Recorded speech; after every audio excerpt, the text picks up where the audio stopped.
Ne izgleda kao čokolada, ali definitivno nešto nije u redu s njim. Mislim da je Zak u pravu. Popit je previše mekan. Ovo baš liči na žele. Tako je, to je to. Dakle, moj popit je također jestiv. Jesi li sigurna, Jess? Na 100%. Neverovatan ukus. Oduševljena sam. To je mnogo bolje od običnog popita. Mogu li ja da probam? Naravno da ne, Zak. Imaš svoj veliki popit.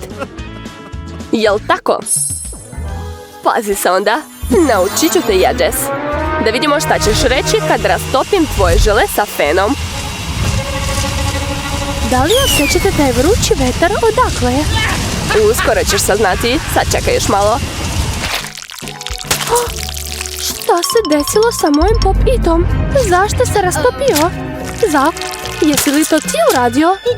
Reci mi. Moram brzo da sakrijem fen. Jess, nemam pojma šta se desilo. Kako možeš da me optužuješ? U redu, to više nije važno. I onako mi ništa nije ostalo. U stvari, ostalo je malo na rukama. Ukusno. Ne mogu da se odvojim. Poješću sve do posljednje kapi.